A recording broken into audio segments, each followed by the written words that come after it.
Assalamualaikum warahmatullahi wabarakatuh. Hamdan wa syukranillah, amma ba'd. Yang kami hormati Bapak Raswan selaku dosen mata kuliah Strategi Pembelajaran Bahasa Arab serta teman-teman semua yang kami banggakan. Di sini kami sebagai kelompok 8 akan mempresentasikan materi terkait konsep pembelajaran electronic learning atau konsep pembelajaran berbasis teknologi informasi. Saya Siti Nabilat Latifah selaku moderator juga pemateri 2 dan ada rekan saya Nurlaila Kamilah selaku pemateri pertama dan ada Irsyadah Nurpurnama selaku pemateri ketiga.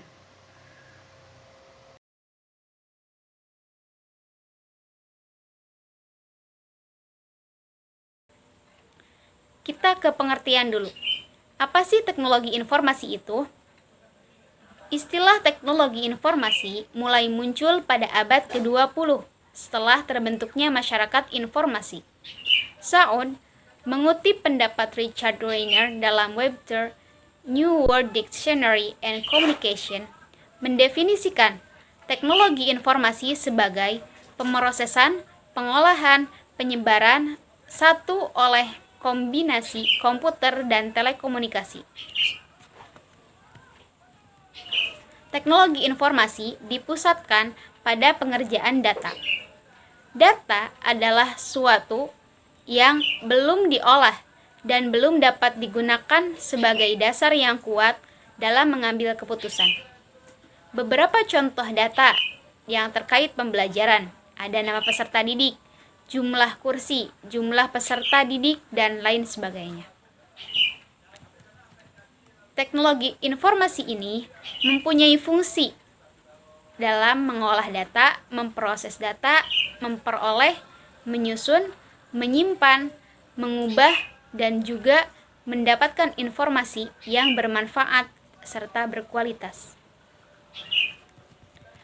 Menurut Saud juga, yang tergolong ke dalam teknologi informasi adalah segala bentuk teknologi yang diimplementasikan untuk memproses, mengirim informasi dalam bentuk elektronik, software yang memproses transaksi perangkat lunak untuk lembar kerja dan peralatan komunikasi jaringan. Terkait dengan teknologi informasi ini, kita mengenal adanya e-learning. Apa sih e-learning itu? Menurut Muyasa, disimpulkan bahwa e-learning merupakan upaya menghubungkan pembelajaran siswa dengan sumber belajar, baik itu berupa database ataupun guru juga perpustakaan, yang sifatnya terpisah atau berjauhan. Aktivitas dalam e-learning ini bisa dilakukan secara langsung atau sinkronus atau tidak secara langsung asinkronus. Dalam web Gunadarma, kita mengenal e-learning dengan 3 hal. Yang pertama, pembelajaran jarak jauh. Itu dikatakan e-learning. Yang kedua, bentuk pembelajaran berbasis web yang bisa diakses melalui jaringan internet. Itu juga termasuk e-learning. Ketiga, materi yang termasuk ke dalam e-learning didistribusikan secara online ataupun tidak secara online. Dasar pemikiran dari e-learning ini sesungguhnya menjadi prinsip pembelajaran bagi siapa saja, kapan saja, di mana saja, dan tidak dibatasi oleh metode serta media yang konvensional dalam pembelajaran. Artinya, e-learning ini bisa dilakukan dimanapun oleh siapapun dan tidak dibatasi apakah itu berupa instansi yang bentuknya konvensional ataupun tidak. Beberapa prinsip e-learning menurut filsafat pendidikan diantaranya yang pertama, memberikan kesempatan kepada siapapun yang ingin belajar tanpa dibatasi oleh ruang dan waktu. Yang kedua, fleksibilitas dalam interaksi pembelajaran. Yang ketiga, susunan tema-tema kurikulum disesuaikan sendiri oleh pembelajar berdasarkan tingkat kemampuan dan juga kondisi serta kebutuhannya. Yang keempat, membebaskan peserta didik dalam memilih media yang sesuai dengan tempatnya masing-masing dan juga pekerjaannya masing-masing. Yang kelima, mendesain pembelajaran yang sesuai dengan kebutuhan praktis para peserta didik di kehidupannya masing-masing, di tempat kerjanya masing-masing. Yang keenam, memenuhi kebutuhan masyarakat yang berbeda. Maksudnya, yang berbeda kebutuhannya dalam hal kurikulum, sehingga memiliki karakteristik yang luas di masyarakat khususnya. Yang ketujuh, berkontribusi memperbaiki sistem pembelajaran konvensional, baik sebagai kurikulum utama, pelengkap ataupun juga tambahan, serta menciptakan teknik pembelajaran dan meningkatkan profesionalitas guru di berbagai jenjang pendidikan. Nah, selanjutnya, apa sih sebenarnya hakikat dari teknologi informasi ini? Hakikatnya adalah teknologi informasi ini digunakan untuk membantu pendidikan di dunia dan juga khususnya bangsa Indonesia. Teknologi informasi ini menjadikan pendidikan lebih efektif, mudah, murah, dan merata. Manfaat teknologi informasi ini banyak, tapi tidak sedikit pula kemadaratannya atau hal negatif di belakangnya, di balik dari manfaatnya ini. Makanya, tugas pendidik dan pendidikan adalah untuk menjaring, mentransfer, dan memberikan nilai-nilai lokal serta nasional dan juga tradisional agar mereka yang mengakses dan juga menggunakan teknologi informasi ini tetap memiliki jati diri dan juga tidak menghilangkan apa yang sudah dimilikinya. Tuh, terkait dengan adanya kehadiran teknologi informasi ini. Internet yang telah berkembang dari waktu ke waktu, yaitu dari mulai tahun 1986 telah merambah ke berbagai bidang, salah satunya pendidikan. Dengan adanya internet ini, menjadikan segala hal dalam pembelajaran, sumber pembelajaran dapat diakses dengan handphone, laptop, netbook, dan sebagainya. Selain itu juga, kehadiran jejaring sosial seperti halnya Facebook, Twitter, dan sebagainya itu juga bisa dijadikan sebagai media untuk menjalankan pendidikan atau melakukan pembelajaran. Dalam website pembelajaran bahasa Arab, karena adanya internet semakin mudah ditemukan, sehingga pembelajaran online menjadi salah satu tren yang digunakan untuk mempelajari bahasa Arab. Segala media yang ada di zaman sekarang itu memudahkan untuk mengakses dan juga memudahkan untuk mencari sumber pembelajaran. Misalnya, jika yang berhubungan dengan bahasa, adanya Google Translate yang menjadi salah satu fitur ataupun juga produk Google, itu bisa dijadikan atau bisa dimanfaatkan bagi para pelajar atau peserta didik yang berkecimpung dengan bahasa Arab, digunakan untuk memudahkan mereka mentranslate atau menerjemahkan bahasa asing ke dalam bahasa ibu mereka. Mungkin cukup sekian terkait pengertian dan juga hakikat dari teknologi informasi. Untuk selanjutnya mengenai konsep pembelajaran teknologi informasi dan juga faktor-faktor pendukung teknologi informasi akan disampaikan oleh pemateri selanjutnya.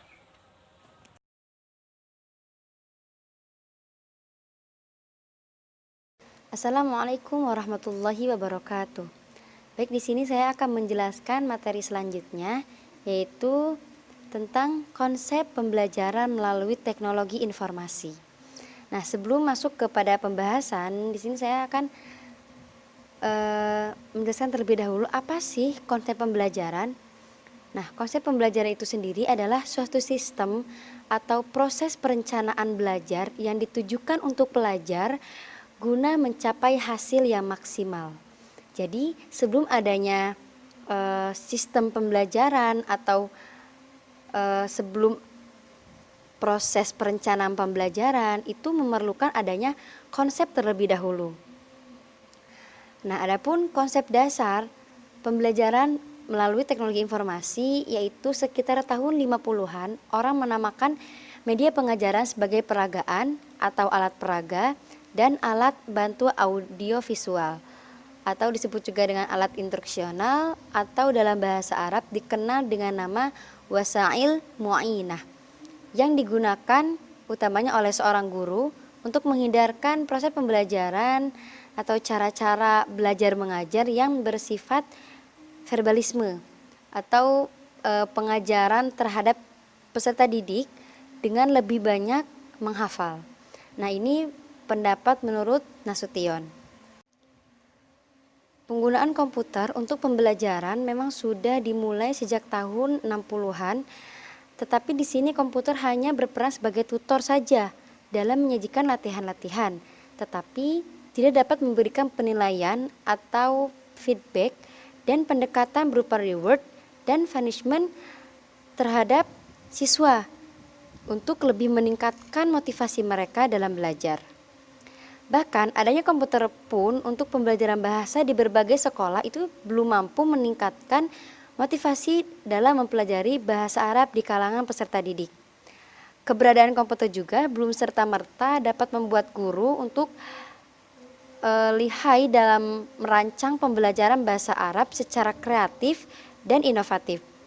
Nah, fakta ini sudah terjadi di beberapa sekolah yang sudah memiliki basis secara nasional dan internasional, di mana komputer hanya dimanfaatkan untuk mata pelajaran yang bersifat umum saja, seperti matematika, bahasa Indonesia, bahasa Inggris, dan mata pelajaran umum lainnya. Sementara untuk pembelajaran bahasa Arab, keberadaan komputer itu belum dimanfaatkan atau belum direalisasikan dengan baik oleh seorang guru dan peserta didik.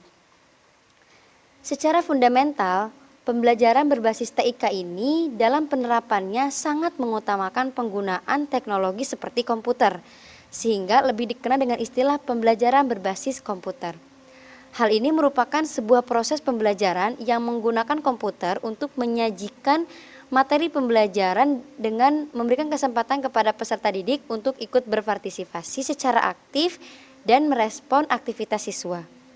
Bahkan, pendapat yang lebih dalam dikemukakan oleh Medwen bahwasannya pembelajaran berbasis TIK yang disajikan melalui komputer dapat membuat kegiatan proses belajar mengajar menjadi lebih menarik dan menantang bagi peserta didik.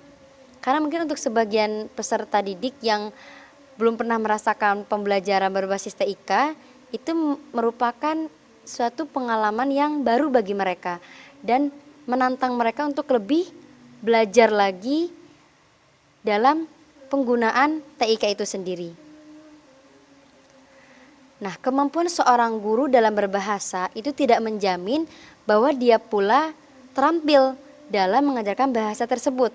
Jadi tidak semua guru bahasa yang sudah mahir, yang sudah sangat ahli dalam bahasa itu, dia juga mampu terampil untuk mengajarkan bahasa tersebut dengan metode-metode yang dapat membuat siswa tertarik. Seorang guru bahasa Arab seharusnya memiliki setidaknya 3 keterampilan. Yang pertama, kemahiran berbahasa Arab. 2, pengetahuan tentang bahasa dan budaya Arab. 3, keterampilan mengajar bahasa Arab. Nah, berkaitan dengan ketiga syarat tersebut dan kaitannya dengan pembelajaran bahasa Arab berbasis teknologi informasi dan komunikasi, seorang guru dituntut terampil dalam memanfaatkan berbagai media teknologi dalam mengajarkan bahasa Arab. Hal ini menjadi suatu keharusan karena kemampuan membuat media dan menggunakannya merupakan bagian dari keterampilan mengajar bahasa. Nah, sebenarnya untuk apa? Agar pembelajaran bahasa Arab itu sendiri tidak monoton, tidak mudah membuat siswa bosan. Nah, makanya perlu adanya media-media yang lebih membuat mereka tertarik. Jadi membuat terobosan-terobosan baru dengan memanfaatkan berbagai media teknologi yang sudah tersedia. Nah, berdasarkan hasil wawancara dengan salah seorang guru bahasa Arab, media komputer belum dimanfaatkan secara maksimal dalam mengajarkan bahasa Arab. Pembelajaran bahasa Arab yang dilakukan selama ini hanya mengacu kepada RPP yang sudah tersusun dan tidak menggunakan komputer sebagai medianya. Hal ini menurutnya disebabkan karena belum adanya pedoman khusus yang dapat dijadikan sebagai acuan untuk mengintegrasikan TIK dalam proses pembelajaran bahasa Arab. Nah, ada juga pernyataan dari seorang bernama Yogi. Dia merasakan bahwasannya belajar bahasa Arab sebagai momok yang membosankan karena sistem pembelajarannya yang selalu bersumber dari LKS atau lembar kerja siswa yang diberikan setiap awal semester. Sementara media TIK belum dimanfaatkan untuk hal tersebut. Nah, dalam hal ini ditegaskan bahwa Yogi ini dia lebih terbiasa mengetik dan menggunakan bahasa Inggris. Namun, bagaimana cara mengetik berbahasa Arab sama sekali dia belum pernah mempelajarinya. Karena selama di sekolah, media komputer itu hanya digunakan untuk pelajaran-pelajaran umum seperti bahasa Inggris contohnya tadi. Tetapi untuk bahasa Arab itu sendiri tidak dimanfaatkan dengan baik. Tentu saja dalam pemanfaatan TIK ini tidak terlepas daripada problematika. Diperlukan suatu upaya untuk menghadapi hambatan yang akan muncul dalam penerapan pembelajaran bahasa Arab berbasis TIK bagi seorang guru. Terlebih lagi, jika meninjau dari aspek kemampuan pembelajaran guru selama ini yang memiliki kecenderungan tidak berani mencoba melakukan inovasi penerapan model pembelajarannya, maka tentu akan menjadi problematika awal bagi mereka dalam menerapkan pembelajaran bahasa Arab berbasis TIK tersebut. Jadi problem pertama itu dari seorang gurunya itu. Jadi mereka belum berani untuk melakukan inovasi penerapan model pembelajaran berbasis TIK. Karena mungkin ada yang belum berpengalaman atau hanya emang malas untuk mencoba gitu. Nah, kondisi ini juga semakin dipersulit dengan belum tersedianya pedoman khusus pelaksanaan pembelajaran bahasa Arab berbasis TIK tersebut bagi seorang guru bahasa Arab. Belum tersedianya pedoman khusus pelaksanaan pembelajaran bahasa Arab berbasis TIK bagi seorang guru merupakan indikasi belum terintegrasinya secara efektif antara dunia yang dekat kepada peserta didik dengan proses pembelajaran bahasa Arab. Strategi pembelajaran yang meliputi pengajaran, diskusi membaca, penugasan, presentasi, dan evaluasi secara umum itu dapat dilaksanakan tergantung dari 3 model dasar dialog komunikasi sebagaimana yang disampaikan oleh Boether dan dikutip oleh Mulyasa, yaitu yang pertama dialog atau komunikasi antara guru dengan siswa, kedua komunikasi antara siswa dengan sumber belajar, dan yang ketiga komunikasi di antara siswa. Apabila ketiga aspek di atas dilakukan dengan komposisi yang serasi, maka diharapkan pembelajaran akan terjadi dengan optimal. Apabila ketiga aspek di atas dilakukan dengan komposisi yang serasi, maka diharapkan pembelajaran akan terjadi dengan optimal. Pembelajaran dengan teknologi informasi tidak lantas harus memisahkan antara guru dengan murid atau murid dengan murid. Akan tetapi, kehadiran teknologi informasi ini hanya sebagai alat bantu, sebagai media penunjang yang keberadaan guru sampai kapanpun, termasuk lingkungan belajar dan lingkungan teman, tidak akan tergantikan. Kehadiran komunikasi tatap muka bisa menjadi alternatif yang sangat optimal dalam pembelajaran berbasis teknologi informasi ini. Nah, jadi pembelajaran dengan teknologi informasi ini tidak mengharuskan terpisahnya proses pembelajaran antara guru dengan murid. Tidak pula guru memberikan tanggung jawab sepenuhnya kepada murid dalam pembelajaran melalui teknologi informasi ini. Tetapi akan lebih baiknya, akan lebih optimal apabila teknologi informasi sebagai alat bantu pembelajaran juga dibantu dengan kehadiran guru sebagai orang yang mengarahkannya. Lalu, ada beberapa karakteristik internet yang harus dipahami dan disadari oleh seorang guru sebagai pendidik, yaitu sebagai berikut. Yang pertama, sebagai media interpersonal dan juga media massa yang memungkinkan terjadinya komunikasi one-to-one atau one-to-many. Kedua, bersifat interaktif. Yang ketiga, memungkinkan terjadinya komunikasi langsung dan tidak langsung. Banyak penelitian yang telah menguji coba pembelajaran dengan menggunakan teknologi informasi dan hasilnya sangat menakjubkan, bahwa hasil belajar siswa dengan teknologi informasi sangat jauh berbeda dengan hasil belajar konvensional. Contoh kasus yang dilakukan pada tahun 1996 terhadap 500 siswa kelas 5 dan kelas 6 sekolah dasar. Demikian juga penelitian eksperimen yang dilakukan oleh Anne, Ranti dan kawan-kawan di SMU 1 BPK Penabur Jakarta pada tahun 1999 dalam pelajaran bahasa Inggris. Nah, perbedaannya itu sangat signifikan kemampuan menulis dan membuat karangan antara siswa yang diajar dengan menggunakan teknologi informasi dengan kelompok belajar tanpa menggunakan teknologi informasi atau konvensional. Ada juga penelitian yang dilakukan oleh Uriana menunjukkan bahwa teknologi informasi memberikan bantuan signifikan dalam pembelajaran bahasa Arab, yaitu hasil penelitian yang ketiga yang berjudul Mahasiswa Jurusan Pendidikan Bahasa Arab memanfaatkan internet sebagai sumber belajar mata kuliah keahlian atau MKK jurusan Pendidikan Bahasa Arab. Untuk menggali informasi yang berhubungan dengan MKK jurusan PBA dengan gambaran sebaran minat responden sebagai berikut. Mata kuliah Qawaid Al-Lughah Al-Arabiyah sebanyak 37 responden. Mata kuliah Ilmu Al-Lughah sebanyak 54 responden. Dan mata kuliah Insya sebanyak 47 responden. Mata kuliah Istima sebanyak 43 responden. Mata kuliah Muhadasah sebanyak 38 responden. Dan mata kuliah Tarjamah sebanyak 45 responden.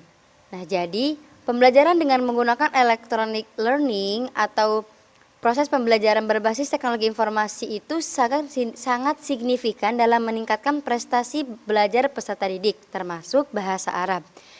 Pembelajaran dengan electronic learning tidak mengharapkan pertemuan antara guru dengan peserta didik, melainkan menjadikan keberadaan guru sebagai alat bantu dan penunjang kegiatan pembelajaran. Karena guru dan juga teman-teman belajar peserta didik adalah hal yang tidak akan tergantikan dalam pembelajaran. Oleh karenanya, komunikasi yang harus terjalin adalah antara guru dengan peserta didik dengan sumber belajar, guru dengan sumber belajar, dan peserta didik dengan peserta didik lainnya. Baik, mungkin itu yang bisa saya sampaikan. Atas segala kekurangan saya mohon maaf. Terima kasih. Wassalamualaikum warahmatullahi wabarakatuh.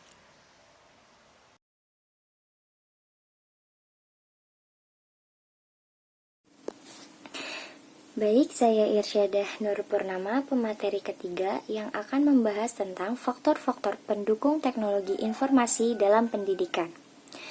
Agar pembelajaran melalui pemanfaatan internet sebagai media pembelajaran dalam setting sekolah ini berhasil mencapai tujuan pembelajaran yang telah ditentukan, maka ada beberapa faktor penentu keberhasilan pembelajaran yang harus dipenuhi. Yang pertama itu ada faktor lingkungan, yang meliputi institusi penyelenggara pendidikan dan masyarakat. Yang kedua ada siswa atau peserta didik. Yang ketiga guru atau pendidik. Yang keempat faktor teknologi yang meliputi komputer, perangkat lunak, jaringan, koneksi ke internet, dan kemampuan pengoperasian internet, instalasi, dan lain-lain. Baik, saya akan menjabarkan satu-satu. Yang pertama itu institusi. Nah, yang dimaksud dengan institusi adalah kebijakan yang dikeluarkan oleh institusi terutama dalam hal pembiayaan, pengadaan, dan perawatan semua peralatan yang berhubungan dengan internet seperti komputer, line telepon, biaya berlangganan ke Internet Service Provider atau ISP, biaya penggunaan telepon, dan lain-lain. Selain itu, peran institusi juga memberikan kesadaran atau awareness baik terhadap guru maupun siswa tentang teknologi komunikasi dan informasi mengenai pentingnya internet bagi pendidikan. Yang kedua itu masyarakat. Yang dimaksud masyarakat di sini adalah keluarga dan teman.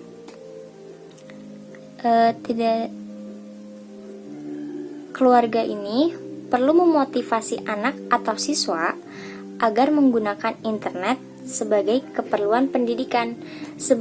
Selain memotivasi si anak agar menggunakan internet, keluarga ini juga harus memantau si anak ini agar menggunakan internetnya itu untuk pendidikan gitu, untuk mereka belajar, bukan yang lain-lain gitu. Juga teman, selain keluarga itu, teman juga berpengaruh besar pada motivasi penggunaan internet ini bagi anak atau siswa. Yang ketiga itu ada guru. Nah, guru ini juga berperan penting dalam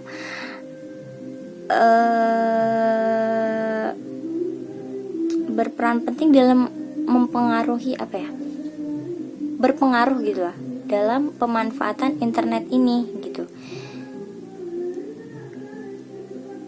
Guru juga harus mampu memanfaatkan internet untuk pengembangan pembelajaran dan harus mampu merancang dan mengembangkan program lunak untuk materi dan media pembelajaran. Jadi dibutuhkan keahlian guru itu dalam mengoperasikan program-program seperti PowerPoint dan Photoshop. Nah, selain guru, siswanya ini juga berperan penting gitu loh. Berperan penting apa ya? Jadi peserta didik juga harus disadarkan mengenai pentingnya penggunaan internet sebagai penunjang kegiatan pembelajaran. Dan yang keempat itu adalah teknologi. Agar teknologi komunikasi dan informasi memberi manfaat besar dalam pendidikan, teknologinya ini harus disiapkan dengan sebaik-baiknya gitu, harus disiapkan dengan matang, disiapkan dengan secanggih-canggihnya, agar teknologi informasi ini itu bisa menjadi solusi, bukannya menjadi masalah baru dalam pendidikan. Nah, jika faktor-faktor penentu keberhasilan pembelajaran melalui teknologi informasi ini bisa dioptimalkan, maka pembelajaran pun itu juga akan berhasil mencapai tujuan pembelajaran yang sudah ditentukan gitu.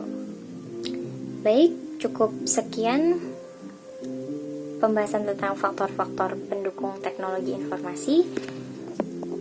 Kurang lebihnya mohon maaf.